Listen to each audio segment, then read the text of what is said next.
You're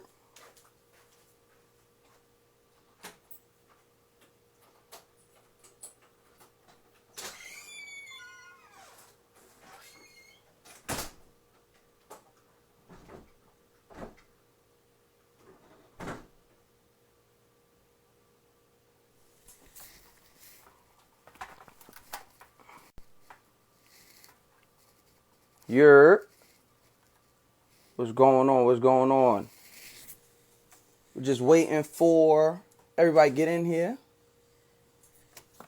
What's going on? Nevaeh, what's going on?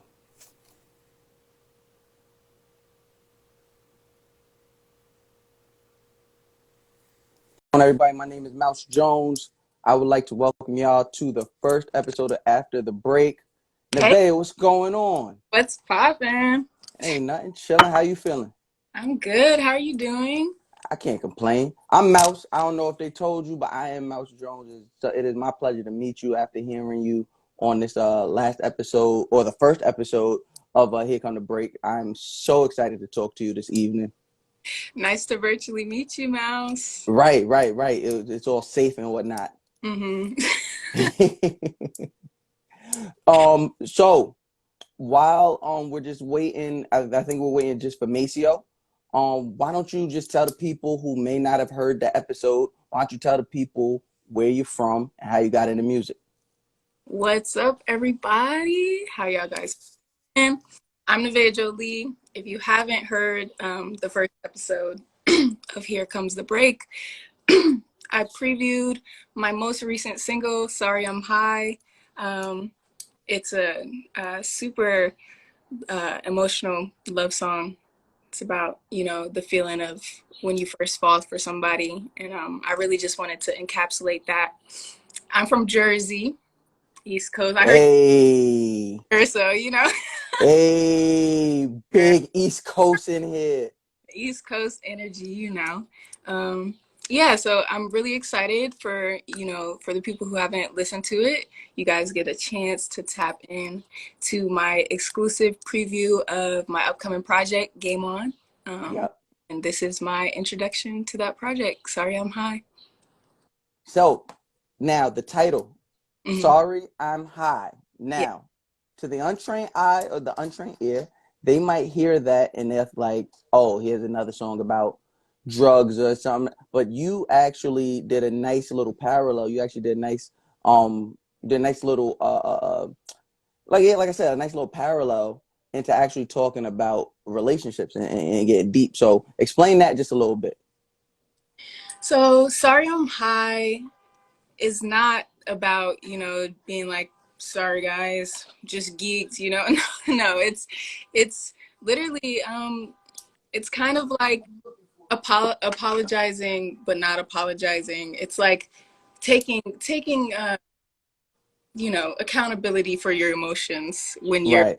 you're realizing that you're head over heels for somebody. you know Right. that feeling when it's like, this person, I'm hanging out with this person too much. I seen this person 5 days out of 7 days of the week. It's starting, I need this person.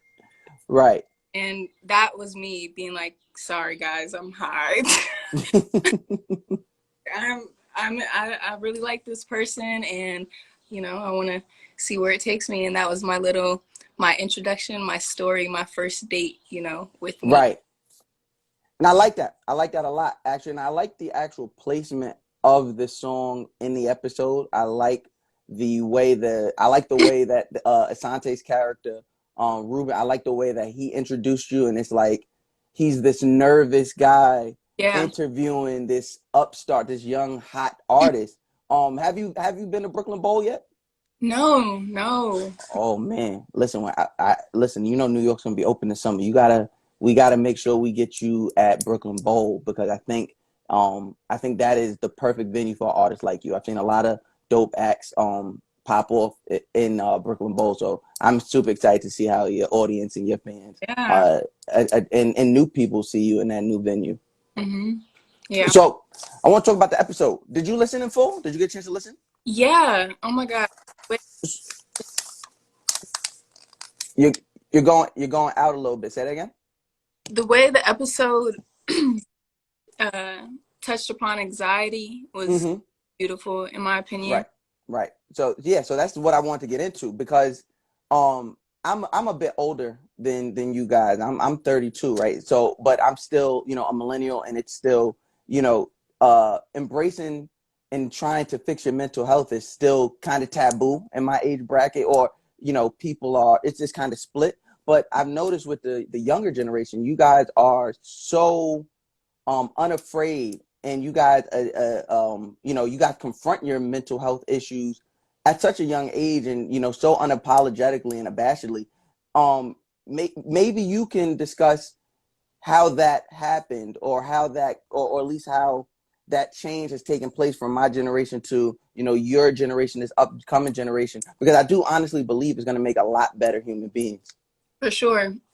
I I just think personally talking about the subject, putting light upon, health, and just having people that have the platform like myself just talk and be vulnerable, be open, be honest, because there's people that are afraid to speak, and afraid to, just like address certain things like this. So I feel like a lot of people go through anxiety. A lot of people might have panic attacks here or there. It's like a chemical that shoots into your brain. Like there's a whole science behind it. Yeah. So it's something that we can't avoid. And I really appreciate how it gave me an opportunity. This podcast gave me an opportunity to speak upon it too. Have you had to deal with any, I guess, negative parts of your mental health, and like having to actually see the thing you want to change, or see the thing you have an issue with, and like how did you go about changing it if you did? Yeah, I've dealt with anxiety.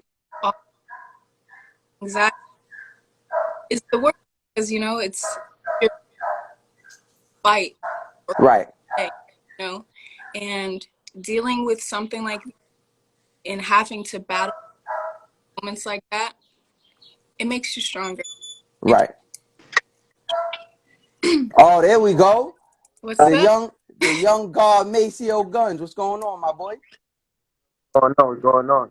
It is heavy Def Jam right now. It is heavy Def Jam right now. So make sure, I was actually just talking to Nevaeh about her bouts, or her introduction to mental health, and having to deal with anxiety and things of that nature. Now I know it's a lot easier for her, one, as a a beautiful woman, and also as a just as a singer, to kind of embrace those and discuss those. But you, as a rapper from the hood, have you felt the need to begin to start unpacking some of these issues that a lot of people from the hood deal with when it comes to mental health? Like everybody got a story, everybody got something they going through. So it's not like everybody not perfect. You feel me? So if I could bring that out and show it through my music, why not? You feel me? There's a lot of people that are just like me. I ain't just, but, you know, Right. Right. Exactly. Make sure you went out that last sentence. I didn't catch you that last sentence. bro. Got you. All right. So listen. So I was just talking to her about the podcast. So I'm gonna ask you the same thing.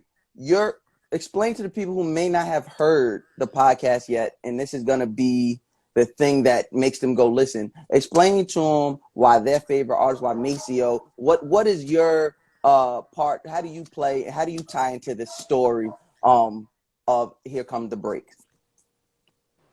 This, this was like the fictional story part of it is just like, all right, that's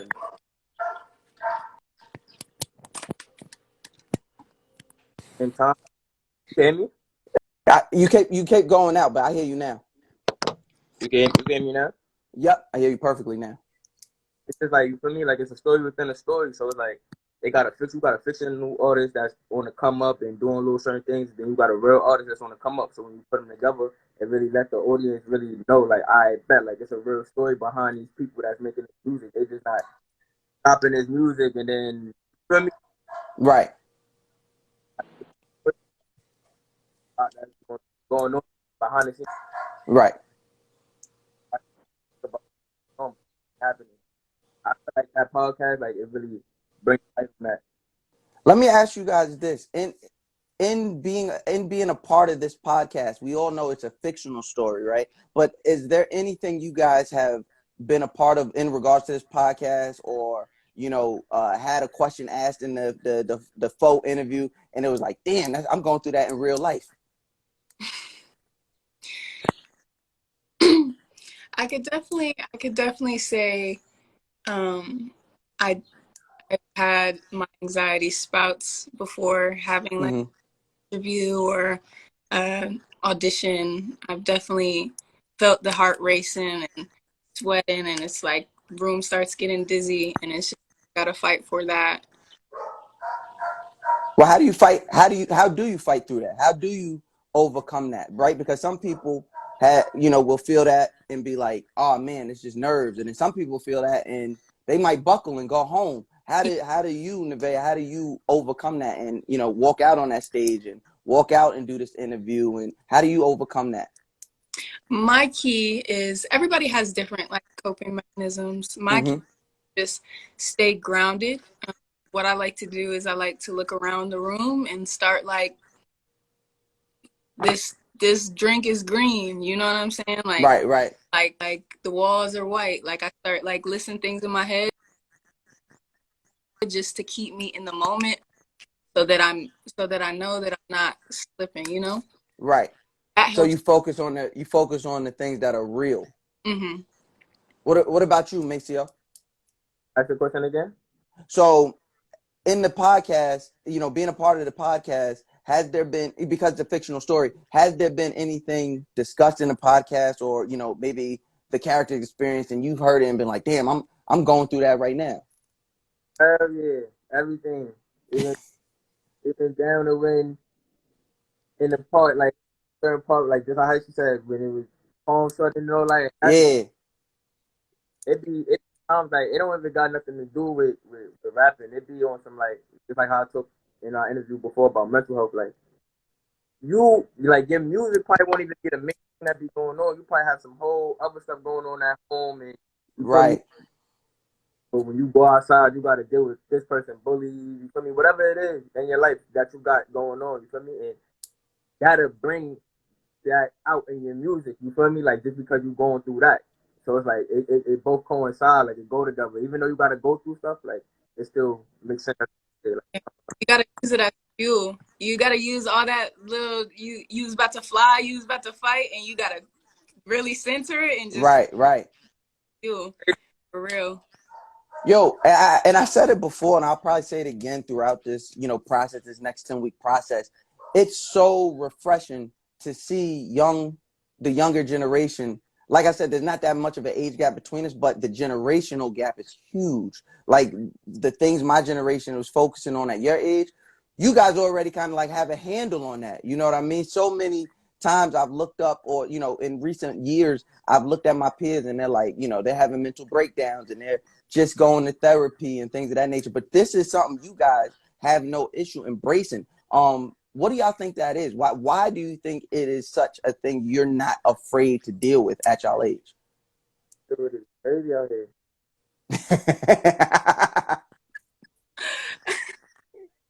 For sure. I feel like I just give all thanks to my mom.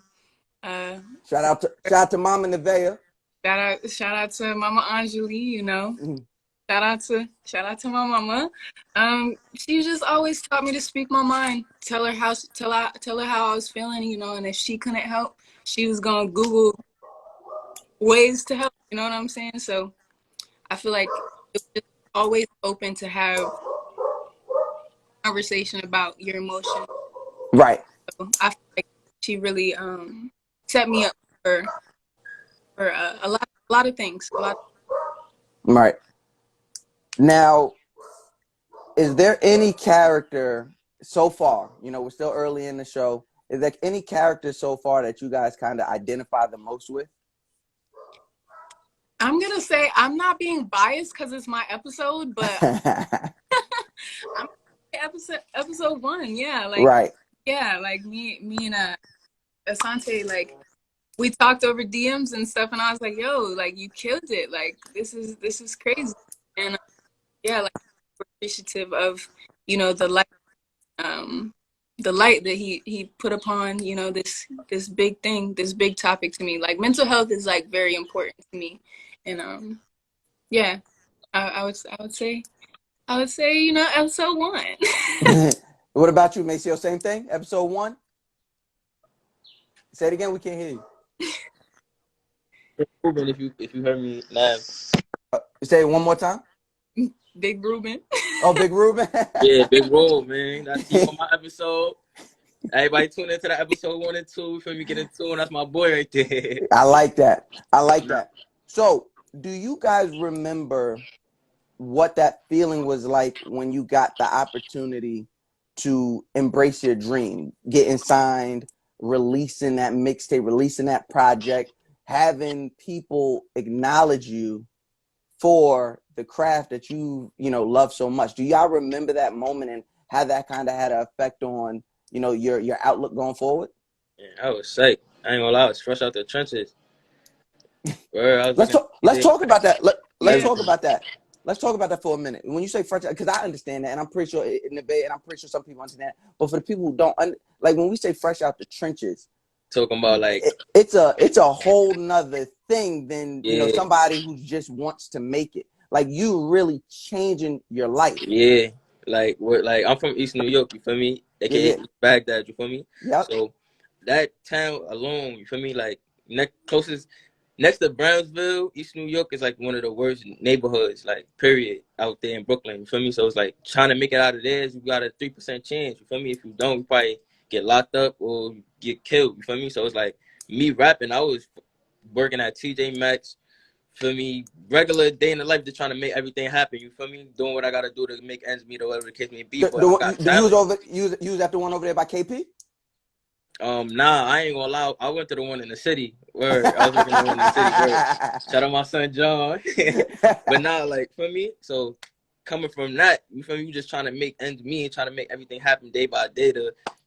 I've got an opportunity for you, and it's something that you really want to do. Like you got no choice but to take it full fledged. Like you can't just not take advantage of that. Like it's like anybody would. You feel me? It just don't make sense. I feel you. What about you, Nevaeh? Same question. Yeah, like before I first came out to California, I was in Jersey, working jobs, working at the That's on the west side. Yeah. Big East Coast over here. Big East Coast over here. Brooklyn to Cali to Jersey, we moving. Yeah. So yeah, I was doing my thing, like trying to make money to save up to studio sessions, sleeping in my car with my best friend. Like it was definitely a transformation. It had to get right.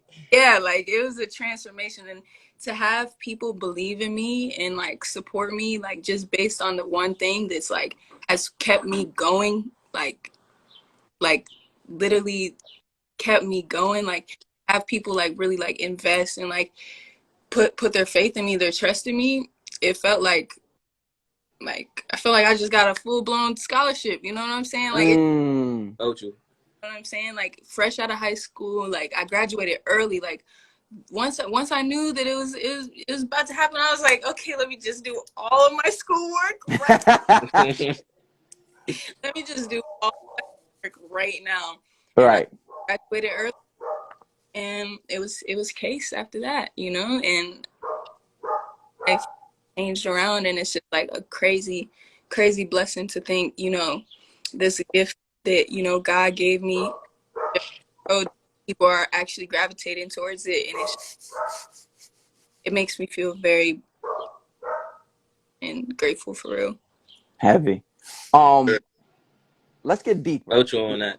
Let's get deeper because you guys have, shout out to you guys first and foremost for being as open as you guys are about this topic. But I want to go just a bit deeper, right?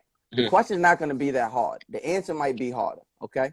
I want to know one thing that scares you about this industry. What is one thing that absolutely scares you about this industry? You gotta hit the. I don't know. I ain't gonna lie. Yeah, we going there today. Only thing that scared me though is that I'm gonna tell you this. I'm gonna tell you my personal one. Like, Right. only thing that scared me about the industry is like the industry got a bad habit of like treating people like they more than who they is. Like they not regular human beings. You feel me? And So that you kind mean of like scared me. from like like maybe the fame, like people being too famous? Yeah, you get what I'm saying? Not even too famous. I wouldn't even say too famous. It's just like you could be famous, but at the same time, just know that I'm a person just like you. Like, you feel me? I got you. I So it's get you. like, don't think just because I got this amount of, or I made these amount of accomplishments that I don't wake up and brush my teeth and take a shower just like how you do. You feel me? Like, Right. treat the same person like as you would want to be treated. You know what I'm saying? I feel like the industry don't really do that too much. It's like they try to put people against people and then be like, Right. we gonna do this, we gonna do that, or we don't mess with this person, but we like this Right. person, and be too Right. much of that. Like, you feel me? And it's like that's damn near closer to the streets because the streets is just the same way. Like, Yeah. we call that politics. You feel me? It's Yeah. too much politics. So it's like that'd be the only thing that'd really shake me up about this shit. But everything else though, like I'll be cooler. Or I like that. I like that. Nevaeh, you hit me with the early, so I know this is a big one for you. You're a feeler. I could get it. I can get it. I can feel it through the phone. You're a big feeler, so I know you got a good answer for this. I mean, being a woman in this industry, it's scary. But I would say the one thing that I have like a fear for is just surrounding myself by the wrong people with Right. motives or false intentions or like just fake people. And I feel like you saying that too, like just fake people. Like yeah, I'm scared. Like I'm scared to like, trust a lot of people like entirely because they have different intentions and that's scary. That's Mm. Do you guys remember the first thing? Because everybody is different, right? And I hate talking to people with the same old, formulaic written down answers, right? Like I yeah. really love to get to know the people I talk to. Do you guys remember the song or the thing that inspired you to want to get into music? I ain't gonna lie. I'm gonna let her go first. If she don't um, remember, go. I have like a whole like flashback. Oh my gosh. Um, I would say, to be honest, my mom's obsession with music, Mm. her CD collection, and we spent a lot of time in a minivan named Green Bean, and we had Wow. lots of CDs, lots of CDs. Shout out to the green bean. Yeah, Word. And you wearing green today. I said green bean. no, but we spent a lot of time in that minivan, and listening to my mom's CDs, and then going to school and having my teacher like just play like hella Paul McCartney and the Beatles and lots of boy bands she was obsessed with. It really got me into it. Mm. When you said that, I just had a flashback of one recess that I stayed inside and I just listened to cassettes and records with my teacher. That's fire. At junior, That's fire. yeah. That's fire. Maceo, what's good? What about you, my guy? I remember the first track that really made me want to take music serious. I was recording like in my room. You feel me? Mm-hmm. Like, you want to know what's crazy? Like where I'm from, I told you I was like I used to be trying to work and make my little ends meet and all that. Right, right, right. So one summer, it was it's a program in New York. If you're familiar with it, if you're from New York, it's called Summer Youth. You feel Yeah, me? summer youth. Yeah, that's a Yeah. So fact. you work Summer Youth, you get your little check every I Mm-hmm. think like every 2 weeks or You get something your like. little, you get your 120 every 2 weeks. Yeah, you feel me? So I took that check. Mind you, I was like 16. I took that check and bought me studio equipment. You feel me? So mind you, I ain't never really I've never been no tech geek or no engineering geek or nothing like that. But I just knew everything I needed to get to. You feel me? I be like, all right, bet. If I don't know nothing else, I know I need this to make You what I'm need, trying to make. I need a mic. I need a mixer. Yeah. You know, it's crazy. Probably like 2 years, 3 years when I really was like, nah, I'm about to start rapping. I put out two mixtapes. It's called True Colors 1 and True Colors 2. True Colors Yeah. 2 was that the second one or the first one, I made that whole tape in my room. You feel me? Fire. So out of that tape, it was like 3 songs that really went somewhere like probably like locally, you feel me? Like I could say everybody locally knew these songs. They knew it was me. They was jacking it, you feel me? And one of the songs that did the most well was Patience. You feel Yeah. me? So the Patience I hit like probably like 200K, 100K on SoundCloud, and that was just me putting it out. No major back end, no nothing. That was just me putting the song out. So once I seen that, and I'm like, oh, people really liking my music. They driving in their cars, making Insta snaps, and they reposting me, tagging me. It really got me feeling like a rapper. I'm like, nah, I can really do this. Like, I mean, that's from there. I just started taking it more serious and just getting more in tune, finding out the homework, the background about what Right. music is and contracts, Right. and, like getting more in tune. Then now Right. we here. Love that. And that's what I like to see out here for the young guards. Yeah. Right.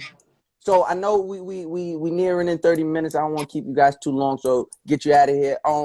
What I do want to ask you, and like I said, this is all in the vein of getting to know you guys, but also, being open and transparent. How do you guys deal with, or do you, right? You guys could answer this question and be like, yeah, I don't give a fuck about that. But how do you guys deal with not not folding under the pressure? You guys are signed to Def Jam. It's the legend. It's legendary. It's the first hip hop label. So many huge acts. Rest in peace, DMX, Hove, Kanye, the Beastie Boys, LL Cool J, Ludacris. Like, legends have graced the Def Jam office, the Def Jam label. How do you guys come in a new age of music? Music is completely different from when those legends came in. How do you guys deal with that pressure? I deal with it like, don't put us to no standards. We fresh, we new. We coming in with that new heat. When the legends first came in, they had their chance to make their mark. You feel me? Everything Yeah. they was probably new, different. So don't look at us and be like, oh yeah, he don't sound like this person, or he not messing with this legend. Don't compare us. You feel me? It's a new era, it's a new generation. So just accept the music for what it is, and we about to go crazy. Like, Do just those all do those everything. hallways feel like that though? Do they feel legendary? Do those hallways, like, when y'all are in the building? I don't know if you guys have been in the building. I know Nah, legends. COVID, Everybody you just named, but legends. but do For you a fact. feel that when you're in the building? Like, is it that feel? Or are you just like, Yes, yeah, for a yeah, fact. But it yeah? ain't no pressure though, cause if we here too, so if they was here, Woo! they was in this, you know, they was in their same position when we first got there. You know what I'm saying? So we here now, so we just gonna take it all the way to the top. Ain't no half stepping. I That's all. like that. I like that. What about you, Nevaeh? Amen. You know what they say? They say pressure makes diamonds. Right? E. He backed you That's a fact. I Yeah. Like a mean, whole lot of those. listen. I love this energy. I love the episodes. I think we've all got a chance to preview the episodes, and the people, they're gonna love it. That we've had great response to the first episode. Yeah, man, it's refreshing, and I'm so happy. I'm so happy I got the chance to talk to y'all today, because it lets me know that you know it's exactly what I thought it was. It's exactly this show is more than just a fictional story.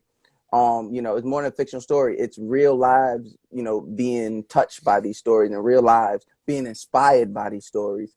And I don't even rap or sing, but I'm inspired to be a better interviewer talking to y'all niggas. So, shout out to y'all, man. Y'all got anything y'all want to tell your fans, tell your people? Any last words of encouragement you want to leave with anybody before I let y'all get out of here? Well, we're looking for having us, man. Me and him make a project dropping soon, probably this summer. New single Slide out right now. Go get her new single.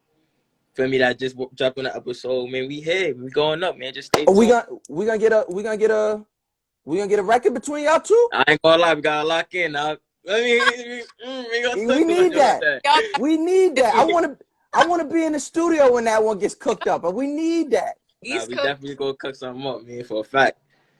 no Family cap. shit, you heard? Yeah. Already. All right. Tell the people where they can follow. I mean, obviously they see it up there, but where they can find your music, new project, Nevaeh. What you do? What tell the people. Talk to them. Guys, nice meeting you guys. I'm Nevaeh Jolie. Just talked about some real life stuff, so follow me and you'll know more about my life. And Listen to Sorry I'm High. It just dropped. It was like a beautiful surprise, and Yo, Maceo on the remix of Sorry I'm Hot. That's crazy. That's Big. crazy. That's crazy. Hold on, come on, chill. Well, listen, guys at home, I just want to let y'all know, remember to tune in to Here Comes the Breaks. Shout out to Double Elvis, iHeartRadio, Def Jam. Shout out to these two young upcoming artists. Now they not even upcoming, they here. They here now. Shout out to them, shout out to Def Jam for giving me this opportunity to host After the Breaks. I'll be here each and every Wednesday at 7 p.m. Eastern Standard Time. So listen, I just want to let you guys know, listening at home, when you listen to Here Comes the Break, wherever you get your Apple Podcast, wherever you get your podcast, understand it's not just a podcast. This is a story. It's more like a Netflix series just for your ears, where the characters and the storylines, they all unfold over the course of 10 episodes. That's right. Y'all get 10 episodes this season. And you get Def Jam artists like Nevaeh, like Maceo, who pop in every episode and become an integral part of the story. In this, I just want to, I can't get across to you guys at home enough that this show is perfect for artists who are looking to be inspired, looking to be signed, looking to keep going. This is the thing that is going to continue to inspire you and let you know that there is no shame in addressing and embracing your mental health and wellness, as well as getting your music heard on your Hot 97 every day. That's my word. Mm-hmm. All right? Yeah. So I've been... So I Go ahead. Go ahead. Gang it here. Listen, guys, I've been Mouse Jones. It's been my pleasure to host the first episode of After the Breaks. Make sure you head over wherever you listen to podcasts. Make sure you get Here Comes the Break. Once again, shout out to Def Jam. Shout out to Double Elvis. Shout out to iHeartRadio. And we out of here. Shout out to fans.